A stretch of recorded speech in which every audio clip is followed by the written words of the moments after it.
మన జీవితంలో మనశ్శాంతి పొందడం అనేది చాలా ముఖ్యమైన విషయం. కానీ ఈ ప్రశాంతతను పొందడంలో చాలామంది చాలా సవాళ్ళను ఎదుర్కొంటున్నారు. అటువంటి పరిస్థితుల్లో మనం ఏం చేయగలమో తెలుసుకోవాలా? ఏం చెయ్యాలో, ఎలా చెయ్యాలో ఈ వీడియోలో తెలుసుకుందాం friends. Hi friends, Renuka Kakinada వ్లాగ్స్కి స్వాగతం.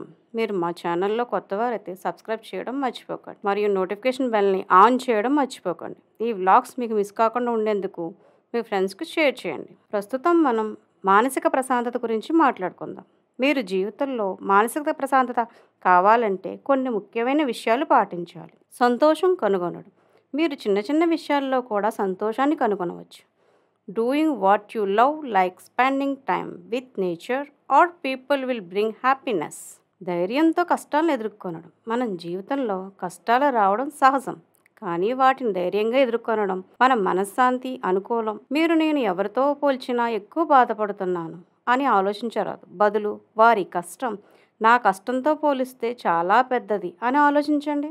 ధ్యానం. ప్రతిరోజు కనీసం 5 to 10 నిమిషాలు ధ్యానం చేయండి. మానసిక ప్రశాంతత కోసం చాలా ముఖ్యం. ఇది మనసును స్థిరంగా ఉంచుతుంది. శారీరక ఆరోగ్యం. సరైన నిద్ర, మంచి ఆహారం, వ్యాయామం ఇవన్నీ మెంటల్ పీస్ కోసం చాలా ముఖ్యమైనవి. ప్రతిరోజు వీటిని అలవాటు చేసుకోండి. సహనం అలవర్చుకోవడం.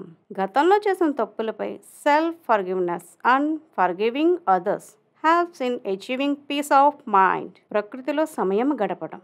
ప్రకృతిలో కొంత సమయం గడపడం మనశ్శాంతికి దోహదపడుతుంది. ఉదయం లేదా సాయంత్రం నడవడం, దానితో పాటు nature's cleanness can rejuvenate your mind. Phone నుండి విరమించండి. ఒకరోజు ఫోన్ వినియోగం తగ్గించి ప్రకృతిలో సమయం గడపడం ఇది మానసిక ప్రశాంతతను పెంచుతుంది. ఇప్పుడు మీరు ఈ ప్రశాంతతకు మార్గాలు తెలుసుకున్నట్లు వాటిని ప్రతిరోజు పాటించండి. మా ఛానల్ని సబ్స్క్రైబ్ చేసి నోటిఫికేషన్ బెల్ని ఆన్ చేయడం మర్చిపోకండి. మీరు ఎప్పటికప్పుడు మా ఎక్సైటింగ్ వ్లాగ్స్ను వింటూ సంతోషంగా ఉండండి. రేణుకా కాకినాడ వ్లాగ్స్తో మీ జీవితం ప్రశాంతంగా ఉండాలని కోరుకుంటూ ఈ మార్గాలను పాటించండి.